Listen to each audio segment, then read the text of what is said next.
Hi, my name is Danica, and today I'm doing a very late July wrap-up because wrap-ups are my favorite and I'm just gonna do it anyway. First in July, I kept reading the Sailor Moon manga series. I finished volumes 9, 10, and 11, which is getting pretty close to the end. I don't really have anything new to say about these. I love Sailor Moon and it's really interesting to see the original form of the story. I'll probably do a big review at the library once I finish the entire series. Then I listened to the audiobook of Aristotle and Dante Discover the Secrets of the Universe by Benjamin Elliot Saenz, and this book probably gave me the most severe emotional whiplash I've ever gotten from a story because for the first probably 3/4 of it, I was in love with this book. I loved the characters and the writing style. I felt like I could just sink into the story. I was just trying to make it last. Then the last quarter, first of all, there were some tropes that I don't enjoy. I'll link my Goodreads review down below because it is spoilery and I don't want to spoil it here. Mostly what changed my mind about this book is there is a really transmisogynistic, violent act in this book,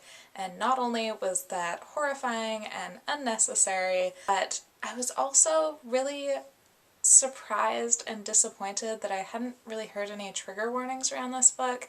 I would definitely put a trigger warning on that. It's severely transmisogynistic and I don't feel like the book really gives it the attention that it deserves if they were going to include that. Between that and the tropes, the ending dragged it from like a 5-star rave review of a book to like a 3-star. Then I read The Brief Wondrous Life of Oscar Wilde by Junot Díaz. I've heard amazing things about this book, but for me it just wasn't one that really clicked with me, and it wasn't the fault of the book, so it was fine, it just wasn't really for me. The World Unseen by Shamim Sarif was the next one I picked up, and that's another one I was expecting more from. One of my favorite movies is I Can't Think Straight, and that's based on the book by Shamim Sarif and is also directed by her, so I felt pretty confident that I was going to enjoy this story. I was really intrigued by the setting, which is in an Indian community in South Africa during apartheid, which is something I haven't really read about before. I ended up being disappointed by the treatment of apartheid in the story, as well as the depiction of a mentally ill character. I just didn't find a lot in the book to make up for that. I wasn't really pulled into the plot, and then there was a really weak conclusion, I thought, so I kind of regretted picking this one up, honestly. I'll probably try I Can't Think Straight at some point because I do love the movies. I've heard that that one is better. This is her first book, so hopefully she improves from here. But this wasn't one of my favorites. Lastly, I read Falling in Love with Hominids by Naoko Takeuchi, which was a really welcome change because I loved this book. It's a collection of short stories that sort of blends the fantastic and the mundane. One of my favorite stories was about these two guys who are in a BDSM relationship, but the plot is just this domestic little story about their missing chicken, and it was adorable. So they have a flying cat. There's also horror and some sort of magical realist stories, and there's one story with queer women main characters which takes place in the Borderlands universe, and it deals with abuse and friendship and this town that's on the border of the magical world and our world. I knew from the first story that I was going to enjoy this one. The first story is about a world where